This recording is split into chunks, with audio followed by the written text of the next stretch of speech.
मेरे सामाजिक परिवार के सभी सदस्यों और यह वीडियो देखने वालों को नमस्कार। हम अक्सर यह बात करते हैं कि जिनको हम नायक माने, नेता माने, उनका कम से कम आचरण ऐसा होना चाहिए, वो इतना श्रेष्ठ तो होना चाहिए कि कम से कम हम उसे आदर्श के रूप में प्रस्तुत कर सकें।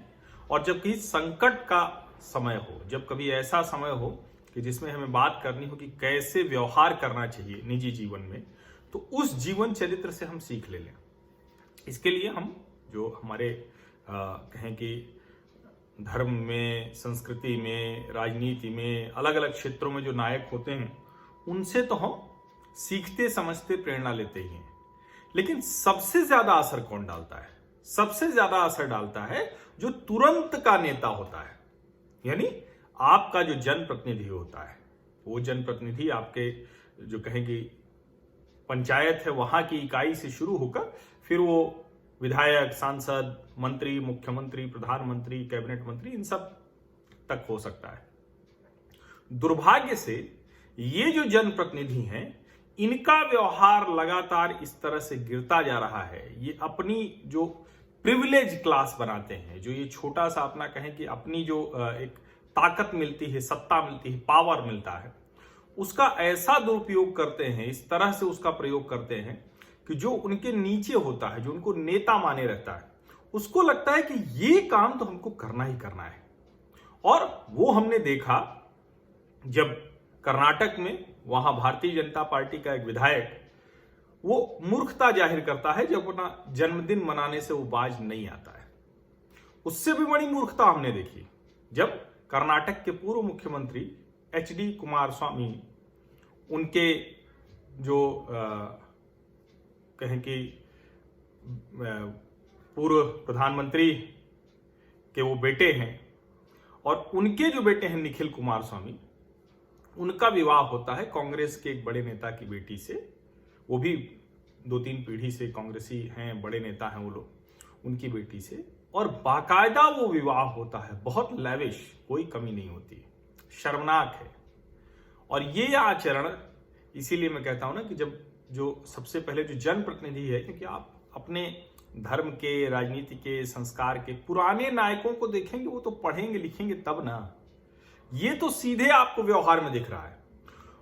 ठीक उसी तरह बिहार में मंत्री के निजी सचिव वो अपने यहां कार्यक्रम कर लेते हैं, और ऐसे ढेर सारे। नीतीश कुमार योगी आदित्यनाथ को कहते हैं सार्वजनिक तौर पर कि क्यों बच्चों को लाया जा रहा है, मजदूरों को क्यों नहीं लाया जा रहा है। और उनका दोहरापन समझ में आ जाता है कि अपने ही एक विधायक के बेटे को लाने के लिए वो चिट्ठी लिख देते हैं, धीरे से कहते हैं कि नहीं, इसको ले आना चाहिए। लेकिन अच्छी बात है कि हर दौर में श्रेष्ठ उदाहरण पेश करने वाले नेता होते हैं। और आज मैं मतलब इसको कहते हैं ना कि अपनी जो असेसमेंट हम लोग करते हैं पत्रकार के तौर पर, वो बदलता है। और जब योगी आदित्यनाथ सत्ता में आए थे, तो मैं बार बार बताता हूं, मैंने राष्ट्रीय चैनल पर भी कह दिया था, तो मेरे एक मित्र ने मुझको कहा कि बताइए योगी जी मुख्यमंत्री हो गए हैं और आप इस तरह से कह रहे हैं कि आपको कतई उम्मीद नहीं थी कि योगी आदित्यनाथ मुख्यमंत्री बनेंगे। तो मैंने कहा हाँ, ये जो सच है वो सच है, जो बोलना है वो बोलना है, उसमें इसकी चिंता क्यों करना कि मैं जिस प्रदेश में रहता हूं उसके मुख्यमंत्री हो रहे हैं योगी जी, तो वो बुरा मान जाएंगे। तो इसकी चिंता नहीं कर रहा हूं। और बावजूद इसके कि मैं आपको ईमानदारी से स्वीकारोक्ति करता हूं कि योगी आदित्यनाथ जी के इर्द गिर्द, गोरखपुर से लेकर लखनऊ तक, उनके इर्द गिर्द रहने वाले ज्यादातर लोग अपने मित्र हैं। ये मैं इसलिए नहीं बता रहा हूं, मैं किसी तरह का कोई काम आज तक किसी से नहीं कहता हूं, ना आगे कहूंगा। लेकिन जब मैं कहता हूं कि अपने मित्र हैं, तो मुझे मेरे ऊपर वो भी एक दबाव रहा कि क्या फिर भी ये बात कहनी चाहिए। लेकिन मुझे हमेशा लगता था कि धर्म सत्ता हमेशा राज सत्ता से ऊपर होती है, और धार्मिक व्यक्ति को इस तरह से राजनीतिक पदवी नहीं लेनी चाहिए। लेकिन योगी जी सांसद रहे हैं, लगातार 5 बार सांसद रहे, और बड़ा उनका प्रभाव रहा है। मठ के वो मठाधीश रहे। और जब कुलदीप सेंगर वाला मामला हुआ, तो उस वक्त मैंने लिखा था, कई जगहों पर वो छपा था, और मेरे उन्हीं में से कुछ मित्र जो योगी जी के इर्द गिर्द हैं, वो नाराज भी हो गए थे, वो दुखी हो गए थे कि मैंने ऐसा क्यों लिख दिया। मैंने लिखा था कि मुख्यमंत्री आदित्यनाथ पर भारी पड़ रहे हैं योगी आदित्यनाथ, यानी वो जो मठाधीश महंत आदित्यनाथ। लेकिन आज मैं बताऊं कि आज मैं अपनी उस धारणा उस अंदेशे को स्वयं खारिज करता हूं। और इधर लगातार योगी आदित्यनाथ ने मुख्यमंत्री के तौर पर जो कार्य किया है वो शानदार है। वो मतलब देश के लिए उदाहरण है। देश के हर राज्य ने जो योगी जी ने किया उसको पीछे पीछे फॉलो किया। नागरिकता कानून विरोधी आंदोलन के समय जिस तरह से उत्तर प्रदेश की सरकार ने कानून व्यवस्था को बेहतर किया वो अपने आप में एक बड़ा उदाहरण है। और अभी जो ये चाइनीज वायरस है इससे जिस तरह से उत्तर प्रदेश सरकार लड़ रही है वो भी एक श्रेष्ठ उदाहरण है। लेकिन अभी सर्वश्रेष्ठ कहते हैं ना कि किस समय आएगा ये पता नहीं हो सकता, इससे भी बड़ा कोई उदाहरण आएगा। लेकिन सर्वश्रेष्ठ उदाहरण आया आज जब योगी आदित्यनाथ के पिता वो स्वर्गवासी हो गए, उनका निधन हो गया। और उसके बाद उनको जब खबर मिली तो पता चला कि पहले तो उन्होंने वो बैठक पूरी की, और बैठक पूरी करने के बाद जो नोट जारी किया है, जो रिलीज आई है, उसने मेरा सारा भ्रम दूर कर दिया है कि योगी आदित्यनाथ से बेहतर कोई उत्तर प्रदेश के लिए मुख्यमंत्री अभी हो सकता था। ऐसे दौर में जब लोग अपनी सत्ता का, छोटी छोटी सत्ता का इस्तेमाल करते हैं, तो देश के सबसे बड़े राज्य उत्तर प्रदेश का मुख्यमंत्री अपने पिता की अंत्येष्टि में नहीं जाता है, अंतिम दर्शन करने नहीं जाता है। क्या कहा योगी आदित्यनाथ ने? मुख्यमंत्री आदित्यनाथ के तौर पर उन्होंने आज राज सत्ता में धर्म का कैसे पालन किया जाता है, राज सत्ता में धर्म स्थापना कैसे की जा सकती है, इसका उदाहरण पेश किया है। और जो उन्होंने कहा है वो मैं लिखा हुआ है मेरे पास, तो मैं वो पढ़ के सुना देता हूं, वो अच्छा रहेगा, ध्यान में रहेगा। अपने पूज्य पिताजी के कैलाशवासी होने पर मुझे भारी दुख एवं शोक है। वे मेरे पूर्वाश्रम के जन्मदाता थे, यानी योग आश्रम में आने से पहले जो गृहस्थ आश्रम थे तो उसके जन्मदाता थे पिताजी हैं। जीवन में ईमानदारी, कठोर परिश्रम एवं निस्वार्थ भाव से लोक मंगल के लिए समर्पित भाव के साथ कार्य करने का संस्कार बचपन में उन्होंने मुझे दिया। अंतिम क्षणों में उनके दर्शन की हार्दिक इच्छा थी, परंतु वैश्विक महामारी कोरोना वायरस के खिलाफ देश की लड़ाई को उत्तर प्रदेश की 23 करोड़ जनता के हित में आगे बढ़ाने का कर्तव्य बोध के कारण मैं न कर सका। कल 21 अप्रैल को अंतिम संस्कार के कार्यक्रम में लॉकडाउन की सफलता तथा महामारी कोरोना को परास्त करने की रणनीति के कारण भाग नहीं ले पा रहा हूं। पूजनीय मां, पूर्वाश्रम से जुड़े सभी सदस्यों से भी अपील है कि वे लॉकडाउन का पालन करते हुए कम से कम लोग अंतिम संस्कार के कार्यक्रम में रहें। पूज्य पिताजी की स्मृतियों को कोटि कोटि नमन करते हुए उन्हें विनम्र श्रद्धांजलि अर्पित कर रहा हूं। लॉकडाउन के बाद दर्शनार्थ आऊंगा। योगी आदित्यनाथ। इसमें दोनों जो बातें हैं, क्योंकि आप नायक के तौर पर खुद कैसा व्यवहार करेंगे। आप विधायक जी हैं और आप धीरे से पास बनवा के आपके जो परिचित हैं उनको आपने पहुंचवा दिया, और जब मजदूर मांग रहा है तो उसके लिए लाठी डंडे का इंतजाम है।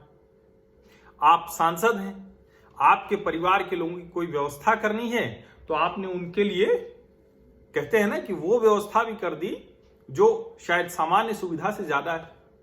आप मंत्री मुख्यमंत्री हैं तब तो कुछ भी कर सकते हैं, लेकिन जब आप मुख्यमंत्री के तौर पर अपने पिता की अंत्येष्टि में नहीं जाते हैं तो सिर्फ इतना भर नहीं है कि अपने प्रदेश के लोगों को संबल देते हैं।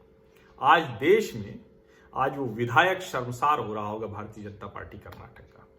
आज निखिल कुमार स्वामी, उनकी पत्नी HD कुमार स्वामी, देवगौड़ा जी, उनका पूरा परिवार वो शर्मसार हो रहे हैं।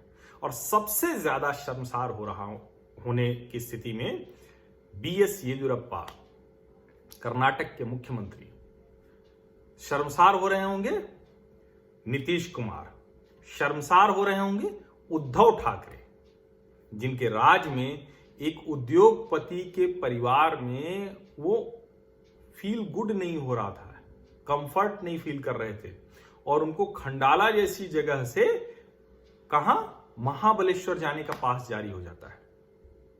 देश के अलग अलग हिस्सों में आज कौन कौन शर्मसार हो रहा होगा ये शायद अनुमान हम लोग नहीं लगा सकते। लेकिन योगी आदित्यनाथ ने आज दिखाया कि धर्म सत्ता की स्थापना राज सत्ता में कैसे की जा सकती है। जब आपको राज सत्ता हासिल हो तो धर्म स्थापना कैसे की जाती है। और धर्म का मतलब यही है जो धारण किया जा सके। धर्म का मतलब वही है कि जिसको कोई और जिस पर उंगली न उठा सके। धर्म का मतलब वही है जो लोगों के लिए प्रेरणा बन सके। और आज योगी आदित्यनाथ ने ये करके देश के लिए प्रेरक काम किया है और इसको याद किया जाएगा, इसका उदाहरण दिया जाएगा, ये संदर्भ में आएगा लंबे समय तक। जब कोई कहेगा, जैसे संदर्भ दिया जाता है ना कि लाल बहादुर शास्त्री जी की अपील पर देश ने एक दिन व्रत रखना शुरू कर दिया, ऐसे याद किया जाएगा। ऐसे कई काम हैं जो लगातार अभी नरेंद्र मोदी करते हैं और उसके लिए कहा जाता है कि देश ने निकल के 5 मिनट ताली बजाई, थाली बजाई। मोदी जी के बारे में भी यही कहा जाता है कि वो अपने परिवार को उन्होंने कभी सत्ता का साथ सुख नहीं दिया। कई लोग आलोचना भी करते हैं। तो ये आज श्रेष्ठ उदाहरण योगी आदित्यनाथ ने पेश किया है, प्रस्तुत किया है। और मैं ये कहूंगा कि जो मैंने लिखा था कि मुख्यमंत्री आदित्यनाथ पर योगी आदित्यनाथ भारी पड़ जाते हैं, आज मैं कह रहा हूं कि मुख्यमंत्री आदित्यनाथ पर भारी पड़े योगी आदित्यनाथ ने दिखा दिया कि राज सत्ता में धर्म स्थापना कैसे की जाती है। बहुत बहुत धन्यवाद आप सभी लोगों का। और आपको लगे कि ये जो मेरी बातचीत है इसको ज्यादा से ज्यादा लोगों तक पहुंचना चाहिए तो आप मेरे सामाजिक परिवार के सदस्य बन जाइए। और मैं पहले भी बता चुका हूं, फिर से दोहरा देता हूं कि कोई इसके लिए, जैसे YouTube चैनल पे जितने सब्सक्राइबर मेरे हैं, जितने सामाजिक परिवार के सदस्य हैं, मैं चाहूं तो YouTube ये सुविधा देता है कि मैं ज्वाइन बटन उसमें कर दूं कि आप पैसे देकर और मेरा YouTube चैनल देखें। लेकिन मैंने जानबूझकर उसको एक्टिवेट नहीं किया है। आप में से जो मदद करना चाहे वो मदद कर सकते हैं, क्योंकि यही मेरा प्लेटफॉर्म है मूल रूप से, और इसी के जरिए मैं पत्रकारिता कर रहा हूं, करता रहूंगा, इसको धीरे धीरे और बेहतर करूंगा। लेकिन कोई बाध्यता नहीं है। आपको सामाजिक परिवार का सदस्य बनने के लिए सिर्फ एक काम करना है, इस चैनल को सब्सक्राइब करना है, नोटिफिकेशन वाली घंटी दबा देना है, जो बेल आइकन है इसलिए दबा देना है जिससे कि मैं इस तरह के वीडियो जब डालूं तो वो आपके पास तुरंत पहुंच जाए। और अगर आपको चाहिए कि नहीं व्हाट्सएप पर भी उसकी सूचना मिल जाए तो इसके वीडियो के डिस्क्रिप्शन में, यानी नीचे जो लिखा होता है डिटेल इसके बारे में, वहां आप जाएंगे तो एक मोबाइल नंबर है, उस पर व्हाट्सएप कर दें। लेकिन उस पर हाय हेलो नमस्कार करने की बजाय अपना नाम और कहां से हैं वो लिख के भेजेंगे तो मैं आपको शामिल कर लूंगा। बहुत बहुत शुक्रिया, बहुत धन्यवाद।